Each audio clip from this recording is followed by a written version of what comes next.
Eh, oh, mes paroles valent cher.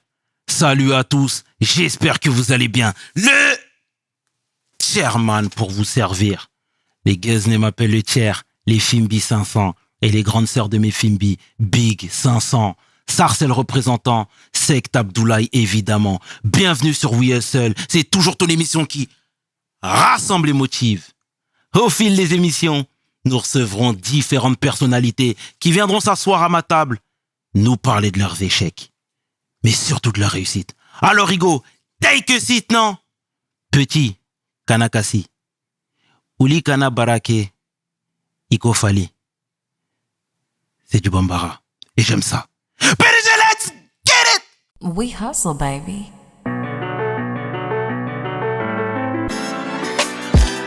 Le chairman. Hustle, baby. Le chairman. Hustle, baby. Le chairman. De retour sur We Hustle. Et aujourd'hui, je suis vraiment fier d'accueillir mon homeboy. Rappeur, entrepreneur, philanthrope, beatmaker, mais surtout homme de cœur. Et ça, c'est quelque chose que je martèle ici. L'homme que l'on nommait Sikou MC et aujourd'hui Six. Take a seat, Ego. Fort. Six, comment tu vas mon frère? Au top, mon frère. Dieu merci. Merci. Et toi?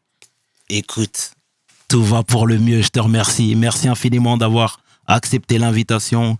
Comme je te le disais avant de démarrer, ça fait longtemps qu'on te suit. Ça fait longtemps qu'on valide ce que tu fais. Tu es toujours positif. Tu travailles toujours. Et merci pour toutes ces valeurs que tu partages, que tu portes. Clairement. Plaisir, merci à toi, mon frère. On va causer aujourd'hui. Hein. Fort. J'imagine. Est-ce que tu peux te présenter, s'il te plaît, pour celles et ceux qui ne te connaissent pas? Alors, moi, c'est Sikou MC pour les intimes. Six pour les, on va dire, pour les actuels. Je commence la musique en 97 avec mon groupe Rappeur d'Instinct. Et dès les années 2000, le début des années 2000, je commence les projets sérieux, les grosses compiles, jusqu'à mon premier album en 2007-2008. Et puis après, tous les ans, j'ai continué à sortir des projets, mixtapes, albums, faire des apparitions sur les albums de grandes légendes d'aujourd'hui. Et voilà. Très belle présentation, mon frère. Merci beaucoup. Alors, on va faire un flashback, mettre les pleins phares sur le jeune Six, déjà dans un premier temps. T'es né à Vitry? Ouais. D'accord. Né à Vitry, ouais. Parle-moi de ta jeunesse, s'il te plaît. À quoi ressemblait le jeune Sikou? Le jeune Sikou, c'était... ça change pas du Six d'aujourd'hui, en vrai. J'ai toujours été quelqu'un de discret. Même si je faisais un peu les mêmes conneries que mes confrères.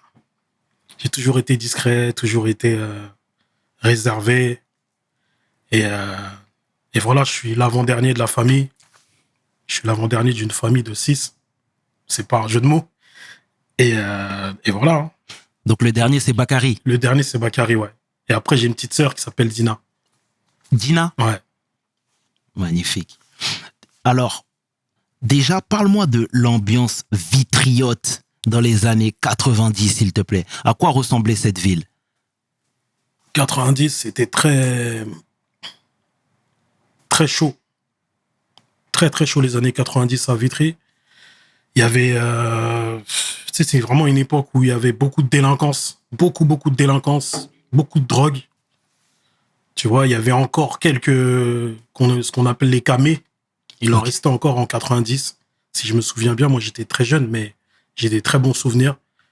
Et voilà, moi, tout de suite, j'ai suivi un petit peu le chemin de mon grand frère le plus grand, qui faisait du rap déjà, en 92. Et donc, je suivais ce qu'il écoutait. J'essaie de le fréquenter de loin, parce qu'il a vraiment pas mon âge. Il avait vraiment pas mon âge à cette époque-là. Et voilà, c'est comme ça que, en suivant ses pas, c'est comme ça que je suis tombé dans la musique. Les premiers textes, etc. Malien d'origine. Ouais. Est-ce que déjà, au sein même du foyer, c'était bien vu d'écouter de la musique, d'en faire? Écouter de la musique, bah, il y avait pas le choix, hein. Ça tournait à mort, la musique à la maison. Mais faire de la musique, c'était, en tout cas pour moi, hein, c'était c'était un secret, moi, pour moi, au début. C'était vraiment un secret. Tu vois? Faire de la musique, faire de la boxe, c'est des trucs que j'ai fait très jeune, mais en cachette. Tu vois, moi, ma mère, père son âme, elle voulait pas que je fasse de la boxe, tu vois. Elle voulait pas que je fasse de la boxe. Elle avait peur. Comme toutes les daronnes, en vrai, tu vois. Elles ont peur au début. Elles pensent que la boxe que tu vas faire à 15 ans, c'est les gros combats où tu vois des KO de fou et tout, alors que c'est éducatif au début, tu vois. Absolument. Et voilà, donc j'ai acheté mes gants en cachette. Je lui ai fait croire que j'étais inscrit au foot, parce que j'ai fait du foot avant la boxe. Et voilà, tu connais, un jour, elle a ouvert le sac de sport. Elle a vu les gants. Elle a pété un câble. Elle a appelé son grand frère pour qu'il m'engueule. Et malgré ça, j'ai continué à boxer en cachette. Et puis après, ça a été la musique. Il y a un de mes grands frères, celui qui est juste au-dessus de moi, mon grand frère, Moriké, il regardait une cassette vidéo d'un de mes concerts. Et tu sais, c'était anodin pour lui, tu vois. Et ma mère, elle passe dans le salon et elle voit que c'est moi sur scène, tu vois. Et tu vois, elle a pas mal pris, mais moi, c'est un truc dont j'avais honte au départ, tu vois. J'avais honte. Et petit à petit, c'est passé. La boxe, c'est passé. La musique, c'est passé. Et voilà, quoi. Je poursuis, Six. Mm. À la maison, voilà, c'était pas très bien vu. T'as dit que ta maman avait appelé son grand frère. Le papa n'était pas là? Si, mon père, il était encore de ce monde, parce qu'en fait, je suis orphelin aujourd'hui, tu vois. J'ai perdu mes deux parents. Mais à cette époque-là, mon père était encore de ce monde. Mais mes parents, ils ont divorcé très tôt. Tu vois, ils ont divorcé très, très tôt. Mais ils sont toujours restés en bons termes. En tout cas, pour nous, ils ont toujours été... Moi, j'étais le plus proche de mon père. J'étais très, très, très proche de mon père. Et je sais que ma mère, par exemple, pour moi, comme elle savait que j'étais très proche de mon père, elle a toujours fait les efforts. Je te dis pour moi, elle les a fait pour tous les enfants. Mais elle les a beaucoup fait pour moi. Tu vois? Tu sais, moi, je dormais avec mon père jusqu'à peut-être 12 ans. Je dormais avec mon père. Dès qu'il sortait, je lui disais, je viens avec toi. J'étais collé à mon père. Tu vois? Et donc, elle savait que mon père, j'étais un peu le chouchou de mon père. Elle n'allait pas dire à mon père, ouais, ton fils il rappe, ton fils il fait de la boxe. Mon père, il aurait dit, bah, c'est bien, tu vois. Tu sais, pour lui, c'était pas quelque chose de grave. Et voilà. Donc, non, elle a appelé le grand frère, très sévère. Il était très sévère, mon oncle. Et mon oncle, il m'a dit, mot pour mot, il m'a dit, attends, c'était quoi la phrase exacte? Tant que je serai de ce monde, tu ne feras pas de boxe. Il m'a dit comme ça. Tu ne feras pas de boxe. Et j'ai continué à faire ma boxe en cachette et voilà. Déjà, paix à son âme, à ton cher père, hein, mon frère, sincèrement. Amen. Merci. Alors, je poursuis. T'as vécu avec ta maman. Moi, je veux savoir comment ça se passait même au sein du foyer, parce que tu sais, en tout cas, j'aime le rappeler, ici, les mamans, elles te tiennent, mais par l'affect. Ouais. Tu comprends? Et le papa, généralement, au sein de nos foyers, c'est lui qui incarne la sévérité, la droiture. Toi, c'était comment, puisque finalement, il manquait un de tes parents dans le foyer? Ouais, mais nous, c'était le contraire. Hein. En vrai, mon père, c'était quelqu'un de très cool, tu vois. Je me rappelle que même, tu sais, j'ai beaucoup conduit sans permis, tu vois. J'ai beaucoup conduit sans permis. Et des fois, je croisais mon père dans la ville et je lui disais, monte, tu vas où, tu vois. Et il se posait même pas la question de savoir, t'as eu quand le permis, t'as acheté quand la voiture, tu vois. Il montait dans la voiture et un jour, il me dit, mais mon fils, t'as le permis? Je lui dis, non, j'ai pas le permis. Comme ça, il m'a dit, c'est pas grave, tu dis Bismillah et ça va bien se passer. La police va pas t'arrêter, etc. Tu conduis tranquillement, tu vois. Alors que ma mère, elle pétait un câble. Elle en avait marre que je conduise sans permis. Tu sais, moi, premier permis, c'était en 2018. Ah tu oui, vois, c'était très, très tard. Toute ma vie, j'ai conduit sans permis comme ça. Tu vois. Mais pour revenir à ta question, moi, c'était le contraire. C'est plus ma mère elle était plus sévère que mon père. Mon père, c'était toujours à la cool, tu vois. Toujours à la cool. Et je sais que c'est souvent le contraire dans les autres foyers. Ah oui. Merci en tout cas pour cette précision, frérot. Alors, à Vitry, tu disais que c'était très dur, mais parallèlement à ça, il y a une grosse culture musicale. Ouais. Donc, parle-moi en fait de cette ambiance, s'il te plaît, parce que c'est des questions que je ne cesse de répéter à mes frères Vitrio. Mokobe, il est passé, je n'ai cessé de lui parler de ça. Pareil pour les autres. Toi, donne-moi ton point de vue, s'il te plaît. D'un point de vue musical, c'était trop. C'était le top. Franchement, c'était le top. Pendant, on va dire, du début des années 90 jusqu'au milieu des années 2000, c'était le top. Pour quelqu'un qui veut faire de la musique, qui veut faire des prods, qui veut devenir réal ou manager ou peu importe, tu vois, avoir une de ces casquettes dans la musique, c'était le top. Parce que tout le monde il y avait beaucoup de rappeurs, même trop de rappeurs, surtout à Vitry, beaucoup dans le 9-4, mais surtout à Vitry. Mais comme je t'ai dit, pour cette époque-là, c'était un vivier de ouf. C'était vraiment, t'avais des projets qui se faisaient tous les 2-3 mois. T'avais une compile qui sortait, une mixtape, l'album d'un tel, le concert, on est invité, tu vois.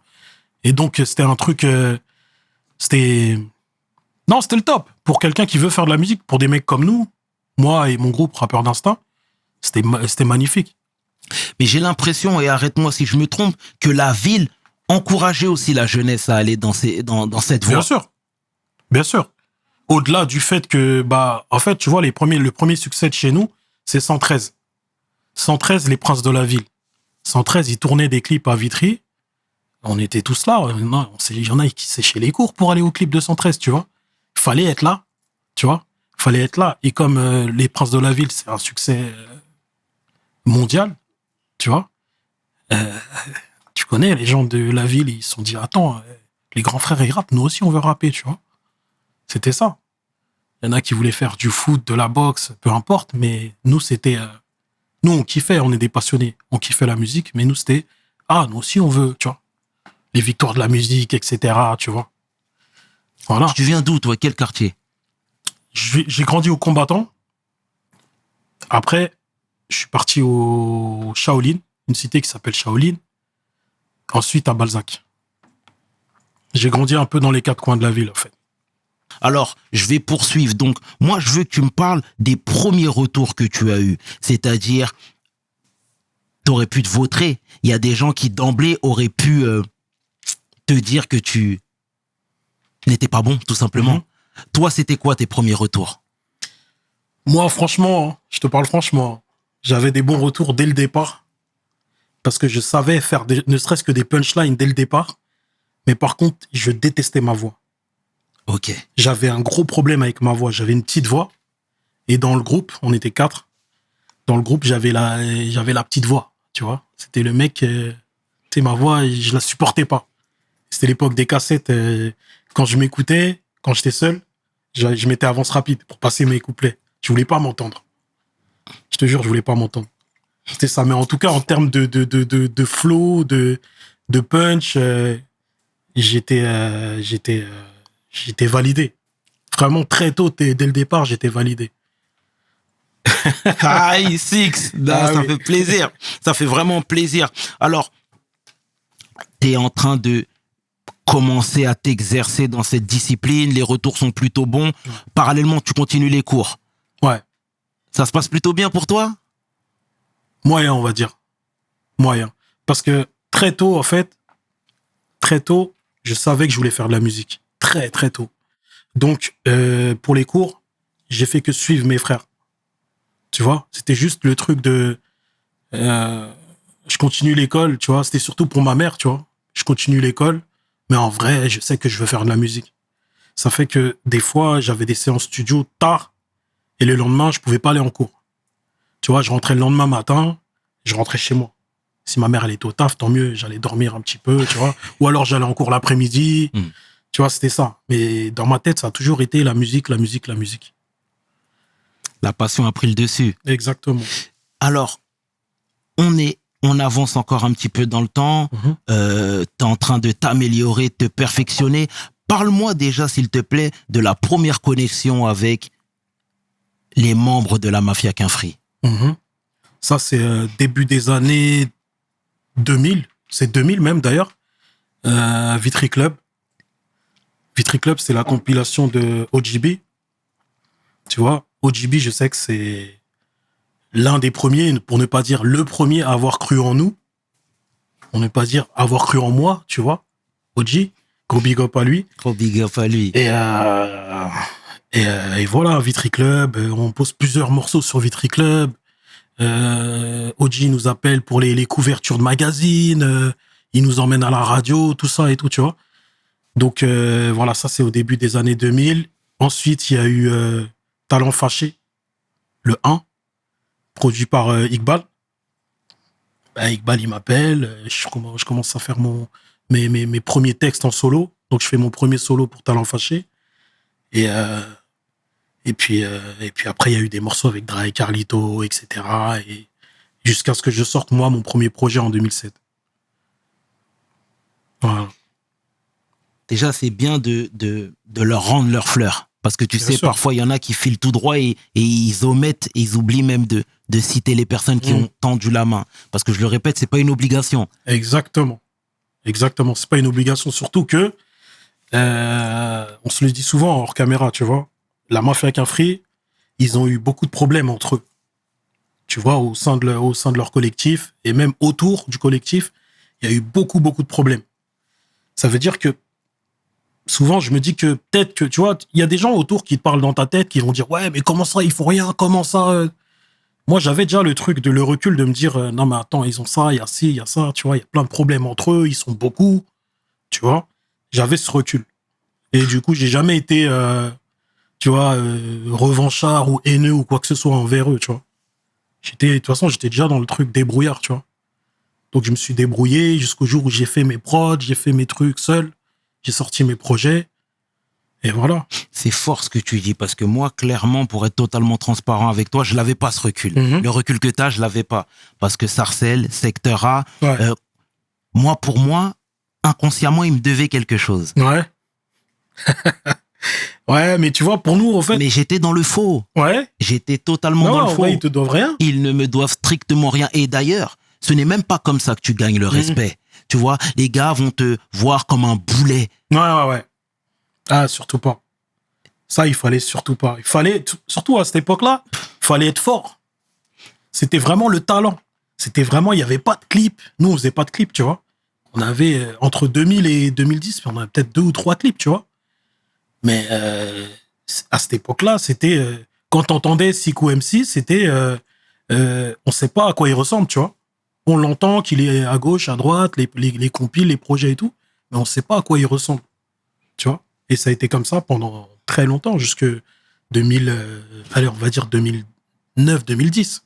Là, tu commences à mettre un visage sur ma voix, etc., tu vois. Respect à toi, en tout cas, pour ces paroles élogieuses, sincèrement, frangin. Merci. Alors, tu es en train de te faire un nom, en tout cas à échelle locale. Ouais. Et peut-être même départementale. Bien sûr. Parce que les gens se disent que voilà, Six, il sait rapper. Donc, moi, je veux que tu me dises là, cette fois-ci, les premiers retours que tu as. Parce que tout à l'heure, tu as dit que c'était les retours des proches. Ouais. Mais là, je veux que tu me parles des premiers retours de la commune, ou du moins des communes voisines. Franchement, l'attente, je l'ai senti vers 2006. 2006, j'ai posé sur Ryan B Fever 2 et j'étais entre guillemets la relève du rap, quoi, du rap dans le 9-4. Voilà, c'était avec Cor et Bellec. Sans transition et sans te couper, excuse-moi. Qui te met sur la compile? Qui te connecte à Cor? C'est Cor. C'est lui qui te chasse? Directement. Parce qu'en fait, Cor, il nous a vus en freestyle, je sais plus, c'était le Planet Rap de, peut-être un Planet Rap de 113, je crois.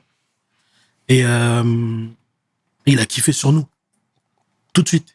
Tu vois, il a kiffé sur nous, on s'est branché. Moi, à l'époque, mon producteur, c'était Cyréné, Instinct Prod. Et il a réussi à trouver le contact de Cyréné. On a fait le rendez-vous, on a signé en coprod. Et du coup, on s'est retrouvé sur ANB Fever 2. Et de là, j'ai sorti mon premier projet, Apprendre ou à laisser, en 2007. Tu vois. Et moi, mon rêve, c'était juste de sortir un CD. C'était juste de me voir rentrer dans une Fnac et de trouver mon CD. Mon rêve, c'était ça. J'avais un tout petit rêve. Mon tout petit rêve, c'était ça. Et quand mon projet il est sorti, déjà avant que le projet sorte, Core, je me rappelle, il avait fait des précommandes. Moi, je savais pas ce que c'était à cette époque-là. Précommande. Juste en précommande, je me rappelle un jour, j'arrive dans son studio, il est comme un ouf, il est content en fait. Super content. Ouais, t'as fait tant de précommandes, c'est un truc de ouf. Et je comprenais rien. Moi, je me dis, attends, le truc, il est pas sorti. Pourquoi il est content comme ça? Et plus tard, j'ai compris qu'en fait, c'était les gens ils avaient acheté le projet avant qu'il sorte, tu vois. Et donc, le projet, il sort, je suis dans les tops et tout. Moi, je comprends pas, mais je suis juste content que mon CD, il est sorti. Tu vois? Donc, en vrai, 2006, 2007, je sais que 2006, 2007, ouais, il y avait une grosse attente. J'ai senti qu'il y avait une grosse attente sur mes premiers projets solo. Et comment ça se passe au sein de ton groupe? Parce que tout à l'heure, tu disais que t'aimais pas ta voix. Ouais. OK. Et là, c'est toi qu'on repère. Ouais. Avec les autres, ça match? Ils sont contents pour toi? C'est compliqué au début. Dis-moi tout, mon Renoir. Au début, c'est compliqué. Je me souviens que quand j'étais chez Core, en 2006, 2007, juste avant que je sorte mon premier album, eux, ils ont le truc de « Ouais, mais attends, comment ça se fait que c'est toi qui sors le projet en premier alors qu'on n'a pas sorti d'album Rappeur d'Instinct, comment ça se fait ?» Tu vois? Et il y a des maisons de disques qui me veulent, moi, en solo. Tu vois? Et peut-être aujourd'hui, avec le recul, ça fait partie de mes premières erreurs de pas signer, en fait. Parce qu'en vrai, si t'es malin, tu signes et tu tires ton groupe. C'est mieux que de ne rien en avoir du tout, tu vois. Mais tu vois, on est jeune. Ah non, désolé, moi, je signe pas en solo, j'ai un groupe, je lâche pas mon groupe, tu vois. Donc voilà, et finalement, j'ai sorti mes premiers projets en solo, en indé, et j'ai pas signé. Tu vois? Je comprends, mais tu sais, toi, pour avoir parlé avec des gens de ton entourage, etc., tout le monde est unanime pour dire que t'es quelqu'un qui écoute vraiment les gens. Donc, pourquoi t'as pas frappé à la porte de tes homeboys, de tes grands frères? Quand je te dis ça, je pense à Mokobé. Je pense à des gens qui étaient dans le milieu, qui eux-mêmes avaient déjà les deux pieds dans le game. Ouais. Pourquoi tu l'as pas fait? Comment dire? J'avais pas ce truc-là. Tu sais, regarde, en 2008, je sors mon premier album, Mieux servi que par moi-même, et je sais même pas que c'est Mokobé qui me fait signer, en fait. Mon album, il sort chez Nouvelle Donne, mais je sais même pas que, en gros, le truc, il part de Mokobé. C'est Mokobé qui va voir Kojo de Nouvelle Donne et qui lui dit « Ouais, il y a un petit à Vitry, c'est un dangereux, Siko MC. Ah, j'ai entendu parler, ouais, attends, je vais te le ramener. » Et du coup, il fait la passe à Cyréné, qui est mon producteur à l'époque. Et c'est longtemps après que j'ai appris que c'était Mokobé qui avait donné le contact, etc., tu vois. Donc finalement, en vrai, Mokobé, il a fait beaucoup pour moi, mais dans l'ombre. Tu vois. Donc oui, au début, j'ai pas eu le réflexe d'aller voir les plus grands et leur dire ouais, comment ça se passe, tout ça. Mais au final, ça a été plus le contraire. Tu vois, des mecs comme OGB, Moko, c'est eux qui faisaient des choses dans l'ombre pour moi, tu vois. Gros big up à eux. On les embrasse, les frères. Fort, fort. Et alors, avec ton groupe, ça split? Vous vous quittez en mauvais termes? Non, on se quitte pas en mauvais termes. Et en plus de ça, en fait, moi, ce qui m'emmène à faire, entre guillemets, commencer ma carrière en solo, c'est que, tu vois, dans mon groupe, il y a beaucoup d'absents. Il y a beaucoup d'absences tous les 6-8 mois. Il y en a un qui rentre en prison. Ok. Tu vois? Et du coup, à la fin, on m'appelle pour des projets, on veut le groupe. Même si on veut le groupe, le groupe n'est pas là. Il reste que moi, tu vois. Et donc, à chaque fois, solo, jusqu'au jour où, écoute, mon pote, un jour ou l'autre, va falloir faire un projet. Et voilà, la carrière, elle commence comme ça, en vrai. C'était par la force des choses. Par la force des choses, c'est le cas de le dire. Ouais. Alors, t'es en train de te faire les dents dans ce nouveau système. T'es reconnu pour ton talent déjà et c'est une très bonne chose. Moi, je veux savoir là, à quel moment la connexion avec Rof s'est établie. Parce que la connexion avec Rof, elle se fait en 2010. Je crois que c'est en 2010, 2011. Mais avant ça, on n'est pas proche. Tu sais, on n'est pas... Avant ça, en fait, on n'est pas... limite, on se calcule pas, tu vois. En vrai. On se calcule pas vraiment, tu vois. Et vous vous connaissiez ? Bien sûr qu'on se connaît. On est du même de base, on est de la même rue. Tu vois. Il est plus âgé que moi, mais on est de la même rue. Moi, j'étais au collège avec ses frères. Jaloud, Iqbal, leur sœur aussi était à l'école avec moi quand on était plus jeunes. Jusque 2000, en vrai, concrètement, jusque 2010, 2011, chacun fait sa musique, chacun fait sa vie, tu vois. Et la connexion, elle se fait. C'est lui qui m'envoie quelqu'un pour me signer 2 albums, tu vois. C'est lui qui m'envoie quelqu'un, ouais, va le voir, machin et tout. Faut que vous bossez ensemble et tout. Moi, ça m'intéresse, tout ça et tout. Et finalement, on se voit, on se parle, on commence à se fréquenter. Moi, j'attends après des contrats qui n'arrivent jamais. Mais malgré tout, on commence à bosser. On a fait un titre ensemble, 2 titres ensemble. Donc, il y en a un qui est sorti. Celui que tout le monde connaît, je vais te faire une bosse. Et le deuxième n'est jamais sorti. Et les contrats ne sont jamais arrivés. Et voilà, donc moi, j'ai continué ma route, j'ai fait mon label. Et j'ai commencé à ressortir mes projets, un projet par an, sous mon label, titulaire indiscutable. Et voilà. Et je me rappelle de cette période. Et d'ailleurs, le morceau Je vais te faire une bosse, un bijou ce morceau. Merci. Clairement, vous avez envoyé du feu. Et puis la connexion était belle. Tu vois ce que je veux dire? Donc, après, j'ai compris que les chemins s'étaient séparés. Mais ça, il n'y a pas de souci. J'ai envie de te dire que c'est les aléas, c'est la vie. Bien sûr. Donc, moi, je veux savoir, Rof, il est en plein boom dans sa carrière, d'accord? Toi, t'es le rookie.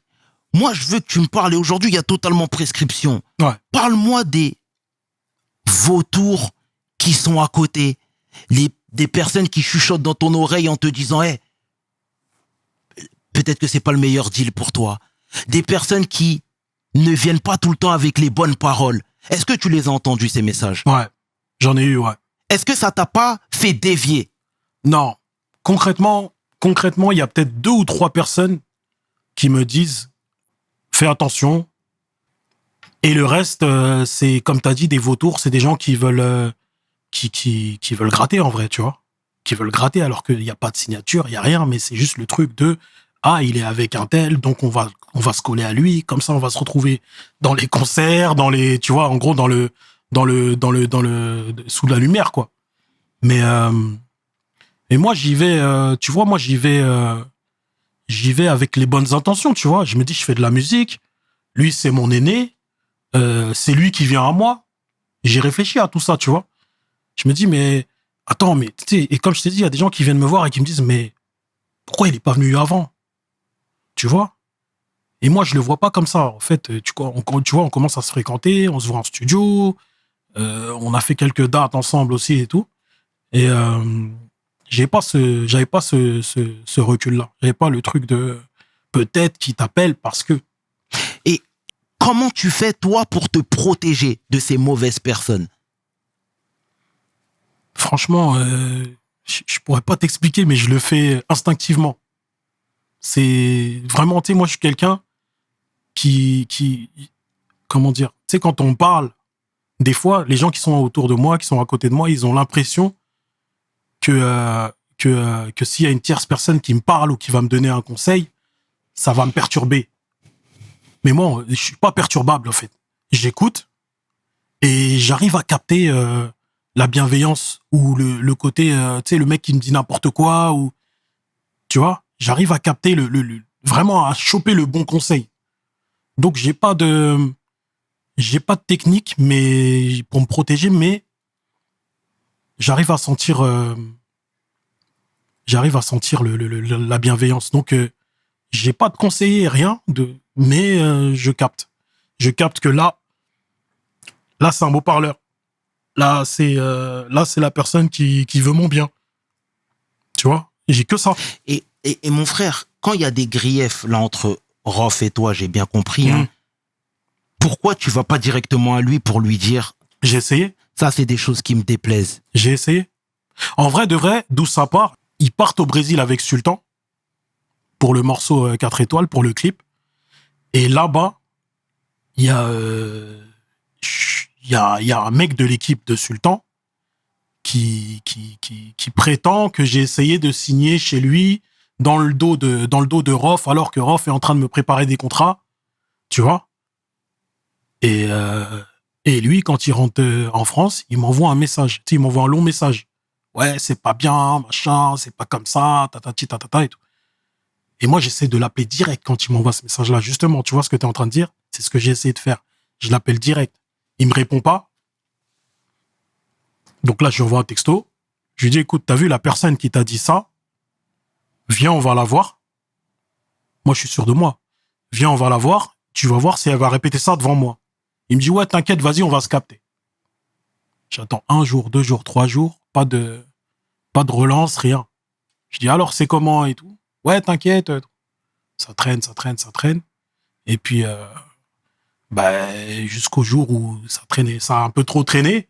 Et après, moi, t'as vu, j'ai pas cherché à me justifier, hein, tu sais. Juste, voilà, t'es mon aîné, t'es un mec de mon quartier. Et t'as vu, peu importe, on va la régler, cette histoire. Tu vois, viens, on la règle, l'histoire. Mais tu veux pas la régler au final. Tu vois? Donc, à la fin, c'est quoi? C'est un prétexte, c'est un truc, je sais pas, moi, il y a pas de contrat, en vrai, tu vois, c'était le moment de s'échapper de ce truc-là, de sortir de ce truc-là, de contrat. Mais, au final, ça a été un mal pour un bien, parce que c'est ça qui m'a permis parce que moi, vu que j'avançais sur mes titres et mes projets, c'est ça qui m'a permis de monter mon label et après sortir mes projets comme avant. Sortir un projet par an, etc., tu vois. Et c'est qui la personne qui était mal intentionnée? Romaric. C'est son nom qui est sorti. Après, je l'ai attrapé, hein. Je l'ai attrapé peut-être 9-10 ans après. Parce qu'on se croise pas, tu vois. Je l'ai attrapé, je lui ai parlé de ça. Lui, il a nié, tu vois. Ouais. Il a nié. Mais en tout cas, moi, je te remercie de faire de la prévention parce que clairement, et que je vais me répéter, mais t'étais à ton prime. Ouais. Et forcément, quand tu brilles, tout monte avec. C'est-à-dire, il y a des gens qui parlent, mais qui ne sont pas tous bien intentionnés. Tu vois ce que je veux dire? Ouais. Donc, malheureusement, c'était ton destin et t'as avancé juste derrière. Tu vois ce que je veux dire? Et t'as accepté. Et ce qui est fort, c'est que t'as jamais fait un boucan sur cette histoire. Non, jamais. Sur cette séparation. T'es parti modestement sur le côté, t'as avancé et ça, c'est tout à ton honneur, frère. C'est plus les gens qui font du boucan, en vrai. Moi, je suis dans mon coin. Quand on me parle de ça dans les interviews, tu vois, je pourrais balayer la question, tu vois. Absolument. Je pourrais la balayer, je pourrais même donner encore plein de détails, mais c'est pas mon but. C'est pas mon but parce qu'en vrai, de vrai, comme on dit, à chaque mal un bien. Là où moi, je pensais que c'était mal, en vérité, c'était un bien. C'est un truc qui m'a permis d'ouvrir mon label. C'est un truc qui m'a permis de sortir tous mes projets, être tranquille, tu vois. Revenir me recentrer sur moi. Tu vois? Et c'était ta destinée, frère. Sincèrement, et t'es un leader toi aussi. Alors, tu sais, j'aimerais te parler aussi du beatmaking. Parce que t'as la double casquette, pour pas dire triple. Autodidacte? Oui, bien sûr. J'ai appris comme ça, tout seul. Fruity Loops? Fruity Loop et... Bien joué. Fruity Loop et Reason. Les deux, j'ai appris tout seul et Voilà, première prod, deuxième, troisième. Au début, c'est nul, tu vois. Au début, c'est nul et voilà, jusqu'au jour où tu poses. Je sais plus c'est quoi le premier morceau que j'ai fait sur une de mes prods, mais ça a commencé tôt, hein. J'ai commencé tôt les prods. J'ai commencé en 2006, 2007, je crois. Alors, est-ce que, tu sais, je vais cette fois-ci prendre un exemple outre-Atlantique, Kanye West. Ouais. Tu vois, Kanye, c'est un rappeur dans l'âme aussi, hein, il fait les deux. Et lui, pour se faire connaître, il distribuait partout ses instrus. Tac, tac, tac, tac. Il est placé sur Blueprint de Jay-Z, des albums certifiés. Il est placé sur tous les Beanie Sigel, tous les mecs du Rock Café là. Et à côté de ça, il a glissé ses textes de rap. Tu vois, il a commencé à rapper et les gens, ils sont rentrés dans son film. Ouais. Toi, quand t'as vu que niveau rap, ça commençait un peu à redescendre, pourquoi t'as pas accentué le beatmaking? Tu vois ce que je veux dire? Ouais. J'ai eu tu sais, justement, en fait, quand il y a eu la redescente, j'ai, justement, au lieu de faire de la prod, bah, en fait, j'ai été approché par quelqu'un du monde de la nuit qui m'a proposé de faire des soirées parce que il y a une période où je sortais beaucoup, tu vois. Je sortais beaucoup. Et donc, voilà, il y a un patron de club qui est venu me voir. Il m'a dit, tu devrais faire des soirées, tu devrais être orga, tout le monde te connaît, tout le monde te respecte, tu pourrais ramener du monde, etc. et tout. Et j'ai accepté, tu vois, j'ai testé. J'ai fait 1, 2, 3 soirées. Et après, pendant peut-être 3 ou 4 ans, je faisais des soirées. J'organisais des showcases. J'invitais des grands artistes qui sont venus, tu vois. Et ce truc-là, pendant quelques années, ça m'a un peu ralenti dans l'artistique, dans le beatmaking et dans l'artistique, tout ça, tu vois. Je prenais un peu moins la musique au sérieux à ce moment-là, tu vois. Mais, tu vois, j'ignorais ça pour le coup. J'ignorais ça. Alors, c'était quand même undercover, c'est-à-dire c'était pas su de la part du grand public. Non, pas vraiment. Pas vraiment. Tu vois, je te donne un exemple. Un soir, j'ai fait Fianso, un showcase. Mais Fianso, je l'appelle directement. Tu vois ce que je veux dire? Je l'appelle directement, c'est mon pote, tu vois. Je l'appelle, je lui dis, écoute, t'as vu, je suis dans tel établissement. Il m'arrange sur le prix, tu vois. Et c'est moi qui ramène Fianso, qui ramène, je sais pas, Barakadama, H Magnum, tu vois, quand ils sont au top. Mais pour les gens, bah, c'est le patron du club qui les ramène, tu vois ou pas? C'est moi qui les ramène, sinon ils viennent pas. Tu vois? Mais ouais, comme t'as dit, je suis undercover, je suis très discret là-dessus. Moi, j'arrive, les gens ils disent, ah, c'est son pote, tu vois? Ils se disent pas, mais c'est lui qui le ramène. Ah, c'est lui qui lui donne l'enveloppe à la fin, etc., tu vois? Mais Rimka, bon, après, il y a eu des mauvaises expériences avec Rimka parce que ce jour-là, il y a eu une bagarre dans le club. Et du coup, l'enveloppe qu'il a pris, Rimka, c'était pas l'enveloppe qui était prévue. Tu vois? Et après, tu connais, il y a des problèmes, l'établissement, après, il ferme.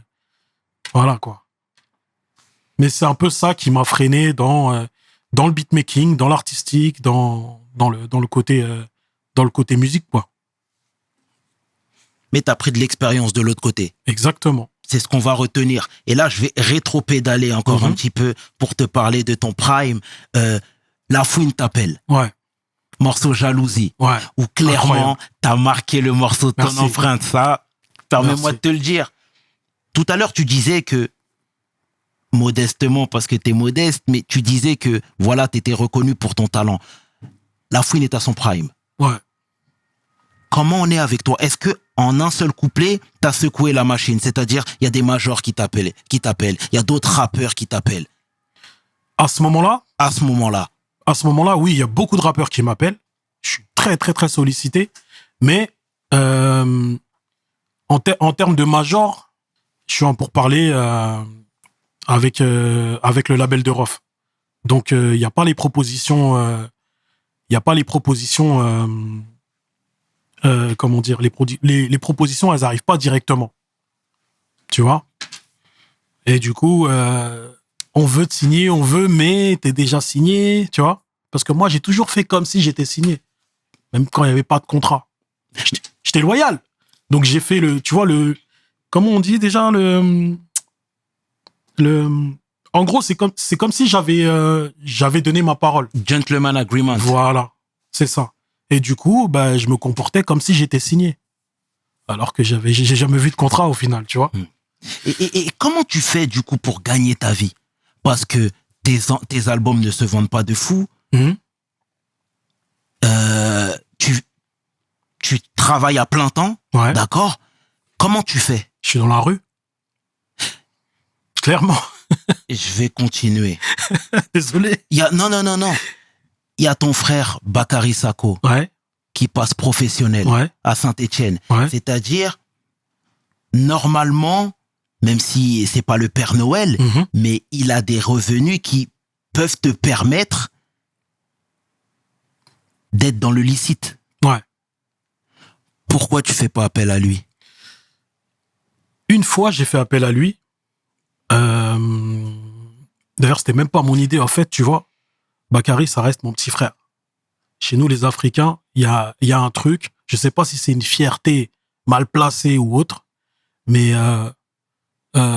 chez nous, il y a un truc de le petit frère, on le laisse tranquille. En tout cas, moi, c'est comme ça chez moi. Le petit frère, je le laisse tranquille. Si j'ai un problème, le peu de fois où je l'ai fait, je parlais avec mes grands frères. Tu vois, j'ai d'autres grands frères. Je parlais jamais avec mon petit frère, surtout que mon petit frère, il n'était pas là. Tu vois, et j'ai un grand frère aussi qui joue au foot qui s'appelle Moriquet. Il jouait en Allemagne. Le problème, c'est qu'il était en Allemagne. Tu vois. Et ma mère, père son âme, elle a toujours dit, tel problème, n'en parle pas à ton frère. Samedi, il a match. Tu vas le perturber, etc. et tout. Tu vois. Ma mère, elle a toujours, pour les petits problèmes, hein, on va dire, on a eu des gros problèmes à la maison, mais pour les petits problèmes, ma mère, elle m'appelait et elle me disait, il y a ça, mais n'en parle pas à ton frère. Samedi, il a match, machin. Tu vois ce que je veux dire? Ça veut dire que même ça, quelque part, ça a créé un truc chez moi de, dis pas à ton frère. Tu vois, dis pas à tes frères. Et Bakary, c'était celui qui gagnait le mieux sa vie, qui était le plus starifié, etc. Et du coup, je l'ai toujours laissé tranquille. Toujours. Jusqu'en 2010, où j'ai sorti mon album Un pied dans la lumière. Le manager que j'avais à l'époque, c'est lui qui a eu l'idée d'en parler à mon petit frère. C'était qui le manager? C'était un mec qui s'appelait Binky. Et il a appelé, il a contacté mon petit frère. Il lui a dit, ouais, faut qu'on te parle d'un projet, machin et tout, tu vois. Et c'était son idée à lui, tu vois. Mais de moi-même, j'aurais jamais fait le pas. Et jusqu'à aujourd'hui, en fait, mes frères, ils pensent que, comment dire, en fait, je les ai toujours préservés de mes problèmes, de mes besoins, parce que je suis un débrouillard, en vrai, de vrai, ils le savent, tu vois. Et peut-être avec le recul, c'était un mauvais choix de faire ça. Parce que, entre frères, on aurait pu faire, comment dire, un vrai label, un vrai boom, tu sais, de vrais investissements entre nous, tu vois. Alors, j'entends totalement ce que je veux dire. Déjà, il y a un gap de combien d'années entre ton frère et toi? Bakary, Ouais, 6 ans. ok. Et tu sais, dans une ancienne interview, tu disais que même les policiers, ils vous fatiguaient tout le temps, vous. Mhm. Ton frère et toi, déjà, ils vous confondaient parce que vous vous ressemblez beaucoup, etc. Ouais. Donc, moi, inconsciemment, je me disais que vous étiez très proches. On est très proches. Alors, pourquoi cette fierté mal placée? Je peux pas t'expliquer. Justement, en fait, t'as vu, il y a eu des moments où, par exemple, je me suis retrouvé dans le besoin, mais c'était pas c'était pas la première solution, c'était pas mon frère, tu vois. Ça a jamais été, j'ai besoin de ça, je vais appeler mon frère. Jamais. Jamais. Je me suis toujours démerdé et si j'ai dû faire appel à mon frère, le peu de fois où j'ai fait appel à mon frère, c'était vraiment, tu vois, au pied du mur, mais vraiment au pied du mur, mais collé au mur, tu vois. Et c'était limite, en vrai, c'est lui. Ah, mais gros, comment ça, truc et tout? Attends, t'es un ouf, tu m'as pas dit et tout. Tu vois? Limite, ça vient de lui, en vrai, tu vois. On l'a toujours laissé tranquille, mon petit frère. Il a toujours fait ce qu'il fallait pour la famille, pour ma mère, pour mon père, tu vois, paix à leurs âmes. Il a toujours fait le taf. Tu vois? Donc, moi, je me suis toujours dit, faut le laisser tranquille. il fait ce qu'il a à faire, tu vois. Et de l'autre côté, il pense que tout va bien, en fait. Tu vois, il est comme les autres, hein. Quand il est auditeur, il écoute la musique, il regarde les clips, tu vois. Il voit qu'il y a un feat avec un tel, il y a un truc avec un tel, tu vois. Donc, tu vois, on l'a laissé tranquille, je l'ai laissé tranquille à ce niveau-là, et c'est ce qui a fait que peut-être que c'était, avec le recul, c'était pas ça, mais ça a été comme ça. C'était de la poudre aux yeux. Et quand Bakary perce, vous êtes toujours à Vitry? Bien sûr. Ok. Alors, t'as ce truc de fierté mal placée, et c'est quelque chose, malheureusement, c'est un sentiment que beaucoup partagent. Clairement. Et il y a ce truc où tu disais que tu menais la vie de rue à côté, malheureusement. Ouais. Tu t'es retrouvé en prison. C'était quoi le feeling qui t'animait? Parce que tu faisais de la musique, t'avais des textes conscients, Ouais. beaucoup d'ego trip aussi, mais il y avait une bonne pointe bien sûr, c'est le paradoxe. Exactement. Comment tu te sens quand tu te fais attraper? Et tu sais que, voilà, comme tu dis, quand je me fais attraper, 2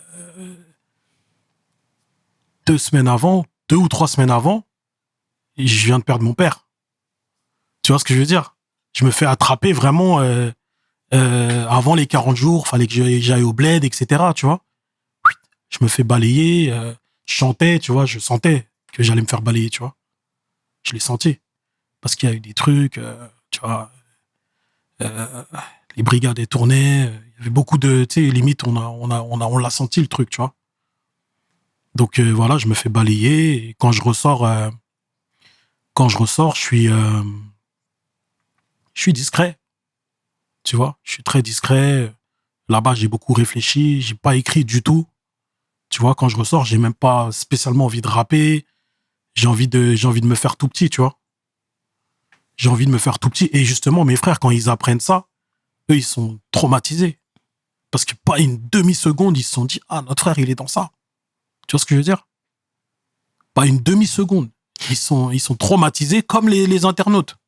Et est-ce que là, finalement, il n'y a pas une contradiction? Parce que tout à l'heure, tu disais que tu voulais pas mêler ton frère à tes problèmes, d'accord? Mais là, tu sais que si tu te fais attraper, eh ben, ton frère va potentiellement mettre la main à la pâte. Ou je dis ton frère, mais c'est tes frères, parce qu'il y a Moriké aussi. Ouais. Mais Est-ce que tu me suis? Mais c'est pas... Oui, bien sûr, je te suis, mais il n'y a pas à mettre la main à la pâte, en vrai. Tu vois ce que je veux dire? Il n'y a pas à mettre la main à la pâte, sauf pour un avocat. Tu vois ce que je veux dire? Mais sinon, il n'y a pas à mettre la main à la pâte. Tu sais, j'ai allez, peut-être 2 ou 3 personnes qui sont fiables. Ok. Tu vois? Qui sont fiables et qui peuvent faire en sorte que, tu vois, les frères, ils sont même pas en France, mais on va les laisser tranquilles. Tu vois ce que je veux dire ou pas? C'est ça le truc. Donc au final, même là-bas, je les ai pas trop dérangés, hein. Pour dire, je les ai même pas dérangés carrément. Et après, voilà. Et après, ça a continué, hein. En sortant, il y a des gens qui me disent, mais pourquoi, la même question que tu me poses là, tu vois, pourquoi tu fais pas... Et j'ai continué, j'ai pas changé de fusil d'épaule, j'ai continué à rester dans ma débrouille. C'est pas pour autant que je suis retourné voir mes frères pour leur dire, les mecs, venez, tu vois. C'est bizarre, mais pour moi, il fallait que ça vienne d'eux. Tu vois ce que je veux dire? Il fallait que ça vienne d'eux. On a déjà parlé de projets, mais concrètement, on n'est pas allé au bout. Voilà. En tout cas, merci de nous partager cette histoire, hein. Honnêtement, c'est douloureux. Et alors, tu vas en prison. Combien de temps t'as fait? À peu près 1 an, ferme. Et après, j'étais sous contrôle judiciaire pendant 1 an. Et en fait, j'ai pris 4 ans. Ça veut dire que 1 an, plus 1 an sous contrôle judiciaire, interdiction du Val-de-Marne, et 2 ans de sursis. Et en sortant, tu reprends la musique? Pas tout de suite. Pas tout de suite. Et quand on sort de ce système-là, de réinsertion, etc. Comment ça se passe pour toi? Parce que je suppose qu'on demande des garanties, mais toi, depuis tout à l'heure, t'es en train de me dire que la musique, finalement, t'emmenait pas des garanties fiables. Ouais. Donc, comment toi, ça se passe dans ta tête? Dans ma tête, c'est chelou dans ma tête. En fait, en plus, comme on dit, la prison, c'est l'école du crime. Donc, et c'est vraiment, vraiment l'école du crime. Tu prends des contacts là-bas, tu sais, des fois, t'as des gens qui te parlent, t'es pressé de sortir pour monter sur des plans. Tu vois ce que je veux dire? T'es pressé de sortir pour monter sur des plans. Alors qu'en vrai, ça, il y a la famille, tout ça et tout, tu vois. Et moi, moi, je sors, j'ai de l'oseille, tu vois. Quand je sors de prison, tu sais, je peux me débrouiller encore, tu vois. Donc, j'arrive à tenir encore un petit peu. Et après, je ressors des petits projets. Tu vois, moi, j'ai sorti un projet en juin. Et j'ai sorti un projet en juin. Et en mai, excuse-moi. Et en juillet, je suis en prison. Tu vois ce que je veux dire? J'ai même pas eu le temps j'ai sorti un clip et je suis en prison, tu vois. Donc, quand je suis sorti, c'était mort le projet. Et je suis revenu sur des morceaux que j'avais fait avant de rentrer là-bas. Et puis après, je sortais des petits singles de temps en temps. J'ai sorti un morceau qui s'appelle Détroit. C'est le morceau où je parle justement Magnifique morceau. De l'expérience, merci beaucoup, de mon expérience là-bas. Et justement, je voulais pas l'écrire là-bas, ce morceau, parce que c'est très bresson là-bas. Donc, je me suis dit, dès que je vais sortir, je vais écrire un morceau qui va résumer tout l'univers carcéral.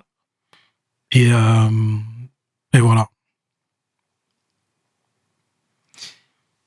Alors, pour reprendre ma question, tu sais, là, dans ta tête, c'est confus, comme tu l'as bien dit, etc. Mais pour sortir, il faut Tu sais, parfois, moi, je parle avec des gens qui sortent d'incarcération. Ils vont faire des formations pour sortir, mais ils aiment pas ces trucs. Ouais. J'ai capté. Tu veux savoir comment ça s'est passé? S'il te plaît. Ok. Alors, déjà, il y a Kerry qui a essayé de me faire sortir en perme pour, si je me souviens bien, c'était Bercy. Donc, Kerry a été dit, Corona, ils font des papiers, pour que je sois libéré. Et, ça passe pas. Parce que la juge, en fait, elle en veut pas de la carte. C'est un artiste. Elle en veut pas du tout. Personne ne veut de cette carte. Tu vois ce que je veux dire? Pour eux, c'est pas suffisant le truc c'est un artiste, il va monter sur scène, etc. Donc ça passe pas. Après, il y a Amadoun Sidibé, qui est 54, pour ceux qui savent. Et lui aussi, il fait un contrat. Il y a eu le grand frère de Mister You aussi qui a fait un contrat, qui a fait des papiers parce que j'avais fait des prods sur des projets de Mister You. Ça aussi, ça m'a aidé, tu vois. Et finalement, je suis sorti après 3 mandats de dépôt. Je suis sorti grâce à ce genre de papier-là, tu vois. Même si ça reste que des papiers. Tu vois ce que je veux dire? Même si on ne croit pas à la carte, c'est un artiste, il va sortir, il va rester tranquille, etc. Tu vois? Et voilà, je suis sorti là en provisoire jusqu'à mon jugement. Et voilà, après j'ai essayé de me tenir tranquille pendant un petit moment. Et voilà. Déjà, c'est bien comment dire, de mettre à l'honneur les personnes qui tapissaient dans l'ombre, ont tout fait pour te faire sortir de cette... Franchement, respect à toi et respect à eux. Alors là, t'es en train de sortir, tu te remets à faire de la musique, du beatmaking, etc. Donc, la rue, tu l'as laissée de côté? Non. Je l'ai pas laissé de côté. Un petit peu, mais en fait, à des moments, j'ai pas le choix. Donc, je suis encore dans la rue. Et est-ce que tes frères s'en sont voulus? Je sais que mon petit frère, il s'en est voulu. Pourquoi? Parce qu'il a rien vu venir, lui. Tu vois? Il a rien vu venir. Et J'ai appris qu'il s'en est voulu. Il me l'a pas dit directement, tu vois, mais je l'ai appris. Et tu sais, dans notre famille, on est très, tu sais, on a un côté très négligent. Tu vois, il y a un truc à régler, mais moi, en tout cas, je suis comme ça. Tu vois, mes frères peut-être un peu moins, mais moi, tu vois, des fois, il y a des trucs à régler et il y a des trucs que je règle pas assez rapidement. Tu vois, et des fois, ça s'envenime, tu vois. Et quand ça s'envenime, ça devient un plus gros problème. C'est ce qui s'est passé pour moi et plusieurs fois, tu vois, j'avais un petit problème qui s'est transformé en gros problème parce que j'ai laissé un peu traîner. Tu vois, j'ai été comme ça. Maintenant, c'est mieux, c'est plus propre dans ma vie. Alors, parce que t'as eu plusieurs vies, hein. Ouais. Ah, j'ai eu tellement de vie. Le monde de la nuit. Ouais, Tu te faisais de l'argent? ouais. Bien sûr, je faisais de l'argent dans la nuit. De l'argent et de l'argent. Tu vois, J'ai compris. je faisais de l'argent et je dépensais de l'argent en plus, c'est ça le pire. Tu vois, Et aujourd'hui, il y a prescription. Bien sûr. En termes d'estimation, on était à combien? Pour faire Non, ou pour dépenser? non, ce que tu te faisais quand tu travaillais, Ouais. on était à Je sais combien? pas, je prenais minimum par soir, je sais pas, 500-600 euros par soir. Tu vois? Et c'est énorme en fait, tu vois. En vrai, c'est énorme. Bien sûr. Tu sais pourquoi c'est énorme? Parce que je suis le mec qui dépense normalement. Tu vois ce que je veux dire? Et là, je vais en boîte et c'est l'argent que je prends. À presque rien faire, tu vois. C'est juste parce que je suis reconnu, je suis plus ou moins populaire. Tu vois, je vais dans une soirée, je fais un snap. T'es où? C'est comment? Tu vois? Et petit à petit, je deviens un organisateur de soirée, tu vois. On m'appelle. Et tu sais, ici, c'est clairement une partie qu'on aime développer avec nos invités, c'est l'entrepreneuriat. Ouais. Pourquoi t'as pas eu cette envie très tôt de te mettre dans l'immobilier, par exemple? Tu vois le monde de la nuit, c'est un très très dangereux vice, très dangereux. Il y en a qui sortent pas du monde de la nuit. Moi, je suis sorti, Dieu merci. Mais il y a des gens qui sortent pas de ce truc-là, tu vois. Et moi, j'ai mis du temps à sortir de ce truc-là. Avant, je sortais tous les week-ends, des fois les afters. T'as des soirées le lundi, tu sais, on est à Paris, donc il y a tout le temps un endroit où sortir, tu vois. Et c'est ça m'a beaucoup freiné au final. Même si je faisais de l'argent, ça m'a beaucoup freiné ça a beaucoup freiné mon cerveau en termes d'ambition, tu vois, de projet. Beaucoup. Je sais que tu sais, tu rentres à 7h du matin, tu dors, tu te réveilles à 15h, 16h, rebelote le soir, tu vois. Franchement, c'est dur de sortir de ça. Très, très dur. Mais je suis sorti de ça, Dieu merci. Alors, pour poursuivre notre échange, il y a plus de stabilité chez toi. Ça veut dire que tu reprends goût à la musique, hein, Ouais. faire de la musique composée, etc. Qui te remet dans ce milieu-là? Qui te remet le pied à l'étrier? J'ai un frérot qui s'appelle Boubou.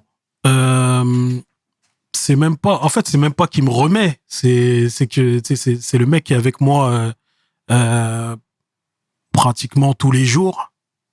Tu vois, c'est le mec qui va me conseiller dans ma vie, qui va m'épauler. C'est un mec aussi avec qui j'ai fait les 400 coups. Donc à ce moment-là, tu sais, des fois, on est dans la voiture, on écoute des morceaux qui sont pas sortis. Il va me dire, ouais, celui-là, tu devrais le sortir, tu vois, ou tu devrais, je sais pas, faire une mixtape, faire un projet, faire un truc. Et ça repart comme ça, tu vois. ça repart comme ça. Après, il y a eu Babs aussi. Babs de PLR Musique. Du label de Renaud, paix à son âme. Paix à son âme. Tu vois, lui aussi, il est là. Il est proche de moi à ce moment-là. D'ailleurs, t'as sa voix dans mes morceaux. Dans le morceau Détroit. Ok. À un moment, tu l'entends parler, tu vois. C'est lui qui fait le dialogue avec mon autre frérot Mams. Et voilà, on va dire que c'est un petit peu eux qui me poussent à sortir. Parce qu'en vrai, j'ai plein de morceaux. Jusqu'à maintenant, j'ai full morceaux qui traînent, qui dorment. Et ils vont me dire, non, celui-là, faut le sortir, tu vois. Des fois, j'ai pas spécialement envie, ou je me dis, ça date, tu vois. C'est un peu égoïste, ça, le truc de, tu vois, les auditeurs, ils ont pas écouté ton morceau, tu vois. Donc, toi, tu veux pas le sortir parce que pour toi, il date. Mais l'auditeur, il veut, tu vois, le public de base, il veut écouter, tu vois. Et d'ailleurs, Babs, c'est ton cousin, non? On s'est toujours appelé cousin parce qu'on a le même nom de famille. Mais on n'est pas vraiment des cousins. Mais Babs, j'ai toujours traité comme mon petit frère. Tu vois? Donc c'est même plus que cousin, en vrai. J'ai toujours traité comme mon petit frère. Voilà, tu sais, c'est mon petit frère de la rue, Babs. Je suis content pour lui parce que c'est un mec qui a baigné dans la rue, comme moi, et qui aujourd'hui n'est plus du tout dans la rue, tu vois. C'est un mec qui s'en est sorti. Et il y a beaucoup de... Tu vois, des fois, on discute entre nous. Il y a beaucoup de gens qui oublient ce truc-là. Tu sais, c'est un mec de rue, ce mec-là. Sauf que, bah, jusqu'à preuve du contraire, il a prouvé que c'était pas un escroc. Et s'il a réussi, c'est parce que il y a des gens qui lui ont fait confiance. Tu vois? Des gens qui lui ont fait confiance. Ça a rapporté de l'argent. Ça a monté des entreprises. Ça a fait des labels deals, etc. Ça a fait des succès planétaires, tu vois. Donc, tu vois, ça force le respect. J'entends totalement, Frangin. Et en tout cas, c'est bien parce que tu essayes de n'oublier personne sur ton passage. Toutes les personnes qui t'ont fait du bien, toutes les personnes qui t'ont épaulé. Et on est dans un discours de partage. Et d'ailleurs, je te remercie une énième fois pour ce love et cette transmission claire, sincèrement. Alors, toi, tu navigues entre deux eaux, j'ai presque envie de te dire. La musique, tu vois, là, t'es en train de te remettre dedans. Parle-moi cette fois-ci de... Tout à l'heure, je disais que t'étais à ton prime, mais là, j'ai l'impression que t'es dans le creux de la vague. Parle-moi, s'il te plaît, de toutes ces périodes de doute où ton téléphone sonnait moins, ou quand t'appelais les gens pour les feats, on te disait non. Tu vois, en termes de feat, sans prétention, tu sais, je suis très respecté dans ce milieu-là, tu vois. Quand j'appelle un tel pour un feat, le mec, il me dit pas non. Il y a jamais quelqu'un qui m'a dit non, concrètement. On va toujours me dire oui ou pas maintenant. Je suis en train de faire mon projet, je suis en train de ceci, cela, mais avec le temps, on a compris que, frère, même si tu es en train de faire ton projet, si tu veux le faire, allez, dans les 3 semaines, t'es là. Tu vois ce que je veux dire? J'ai eu des pas maintenant. J'ai eu des j'aime bien ce que tu fais en ce moment. Mais en vrai de vrai, quand t'es présent, là, parce que pour ma part, là, en ce moment, je suis régulier. Donc, je sais qu'il y a beaucoup de gens qui m'observent. Beaucoup de gens du game qui m'observent. Et si tout se passe bien, il y aura des grosses surprises cette année. Voilà. C'est tout ce qu'on te souhaite, frère. Sincèrement, c'est tout ce qu'on te souhaite. Et épisode plus dramatique, l'année dernière, t'as perdu ta mère. Non, c'était en mars, ouais, l'année dernière. Ouais, c'est vrai qu'on est déjà en janvier, excuse-moi. Exactement. Ouais. Désolé. Paix à son âme. Merci. Paix à son âme. C'est pas facile, clairement. Et aujourd'hui, comme tu l'as dit, t'es orphelin. Est-ce que aujourd'hui, encore plus qu'hier, tu ressens davantage cette pression familiale? Bizarrement, justement, je l'ai moins, la pression. Parce que moi, en fait, je suis toujours resté sur Vitry pour ma mère. Tu vois, il y a plein de gens qui m'ont dit pourquoi tu restes là regarde, t'as une belle voiture. Il y en a, ils sont jaloux. Il y a quelques personnes, tu vois, qui me voyaient et qui me disaient mais pourquoi tu restes là, machin, truc. Et le peu de personnes à qui je voulais le dire, les gens que j'ai sentis bienveillants, je leur disais mais moi, ma mère, elle est à 3 minutes. Tu vois, elle est en haut, là, en haut de la ville, là, dans la zone pavillonnaire. Dès qu'elle a besoin de moi, je cours. Tu vois ce que je veux dire? Je cours. Moi, j'aimerais bien habiter dans le sud, tout ça, tu vois, ou je ne sais où. Mais il faut. Et quand ma mère, elle m'appelle, faut que elle doit claquer des doigts et je suis là, tu vois. C'est ça qui se passe. J'ai toujours vu les choses comme ça et j'ai toujours fait en fonction de ma mère. Toujours. Donc, tu vois, maintenant qu'elle est plus là, je trouve qu'il y a moins de pression justement en termes de, de pression familiale, comme tu disais. Mais il y en a toujours. Il y en a toujours. Parce que j'ai une grande sœur qui est ici, j'ai ma petite sœur qui est ici, j'ai mon plus grand frère qui est ici, tu vois. Mais ils savent que, tu m'appelles, je suis là. C'est la même chose. Hein. Ils sont, il y a 3 minutes qui nous séparent, tu vois. Tu prends la voiture, tu y vas. Il y a un problème, c'est vraiment rapide. Et toi, tu te vois toujours t'établir dans le Val-de-Marne ou du moins dans les alentours? J'aime beaucoup ma ville. Vraiment, vraiment, j'aime beaucoup ma ville, j'aime beaucoup mon département.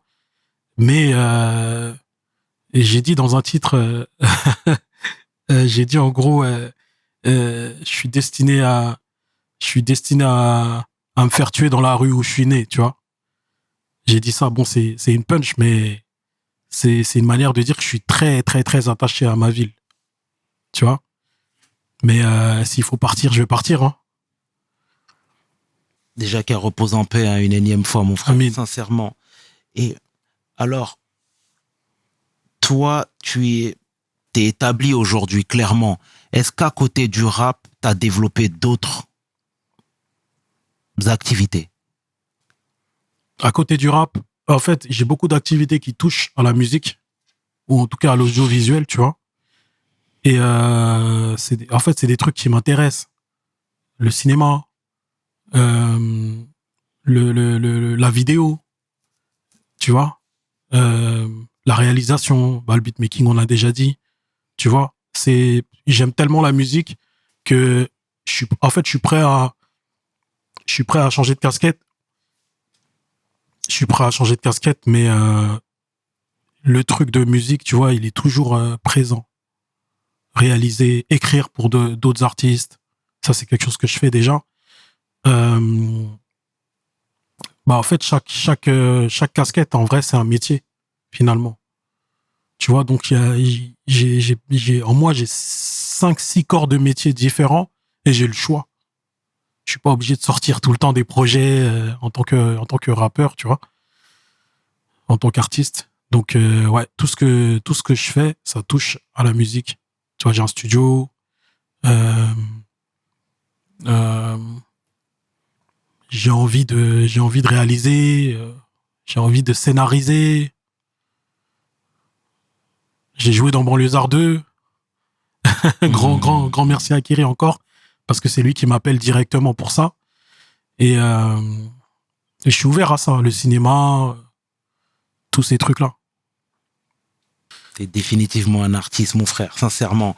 Et alors, pour rester encore un petit peu sur la musique, hein, moi je pose beaucoup de questions, frère. C'est bien, on est là pour ça. On est là pour ça. Parle-moi, s'il te plaît, des séances studio, parce que tu sais, moi dernièrement j'ai lu le livre de Rick Ross où il disait que lui il était avec Meek Mill dans les studios où ça se challengeait un petit peu, etc. Moi, parle-moi de tes plus belles rencontres. Mes plus belles rencontres, là j'en ai une en tête. Bah, y a eu Salif. Tu vois, il y a eu Salif avec Sean sur le projet Street Lourd. Il y a eu Sniper. En plus, tu vois, Sniper, moi, mon grand frère Moriké, celui qui est juste au-dessus de moi, c'était un fan hardcore de Sniper. Mais hardcore de chez hardcore chez moi. Dans sa chambre, lui, c'était que du Sniper en boucle. Donc, le jour où, gros big up à Bim Bim, parce que c'est lui qui a fait la connexion, tu vois. Bim Bim, il fait la connexion sur le titre style certifié. Donc, on fait le morceau avec Sniper et Sefiu. Quand je dis à mon frère, j'ai fait un morceau avec Sniper, mais il est comme un ouf, tu vois. Il est tellement content, il dit non, c'est pas vrai, tu sais, il est comme un fou, tu vois. Kerry, n'en parlons pas, tu vois. Kerry, même si c'est des mecs de chez moi, hein, Rimka, le 113, tout ça, c'est des mecs de chez moi. Ouais, vraiment, on va dire Salif, Sean, bah, j'avais fait plusieurs morceaux avec lui, mais Salif, on a fait qu'un seul titre. Et Sniper, ça a été vraiment spécial. Tu vois, les séances studio vraiment spéciales, vraiment magiques, tu vois. Et t'es un passionné, mon frère, ça fait plaisir. Et tout à l'heure, tu disais que plus jeune, tu faisais de la boxe. Ouais. Bon niveau? En fait, j'ai fait de la boxe anglaise en club. Ça va, je me débrouillais très bien. Mais j'ai toujours voulu faire de la boxe thaï. Ok. Toujours. Donc, j'ai fait de la boxe officiellement en anglaise. Et officieusement, en cachette, je faisais de la thaï. C'est-à-dire qu'au final, j'ai toujours préféré la boxe pied-point, avec les genoux et les coudes aussi. Mais j'ai jamais été, on va dire, au bout de ce truc-là. C'est-à-dire que jusqu'à maintenant, je peux m'entraîner, mais discrètement. Alors que je kiffe ça à mort, en vrai, tu vois. Donc, j'ai fait un petit peu de compète en anglaise, mais en vrai, j'aurais vraiment voulu faire de la compète en thaï, tu vois. Et je l'ai pas fait.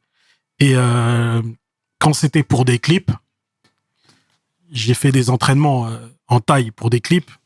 Et à chaque fois, les coachs, ils me disaient, mais pourquoi tu fais du rap? Tu vois?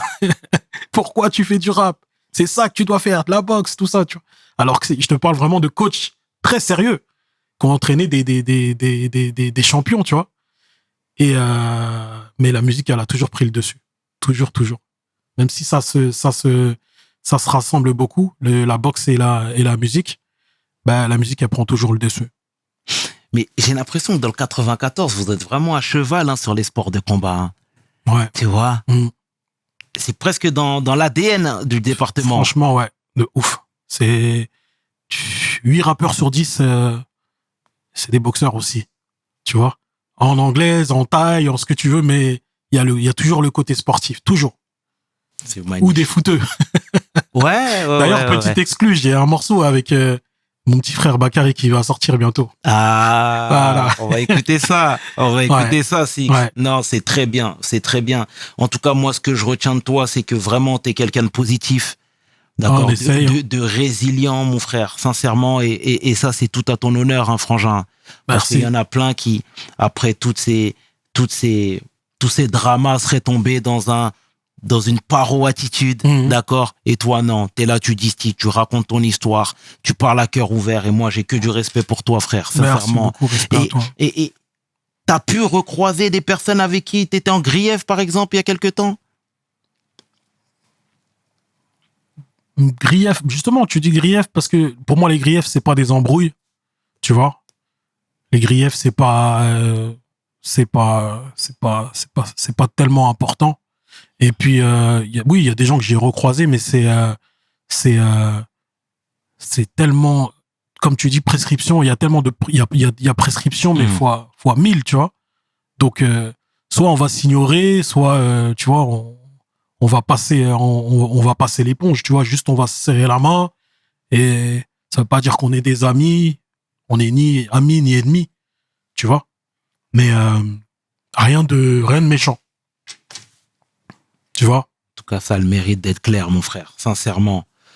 Six, au nom de toute l'équipe de WeHustle, on te remercie pour ta venue une énième fois, pour ce que tu nous donnes. Merci à vous. Le love que tu nous donnes. Et on se sent privilégié, en tout cas, d'avoir écouté ton histoire. Sincèrement, frère. Merci beaucoup. C'était le tiers et qui est 500. Tu peux inverser, les deux sont corrects. Avec mon homeboy, j'ai nommé Six pour We Hustle. Mes paroles valent cher. Peace. We hustle, baby.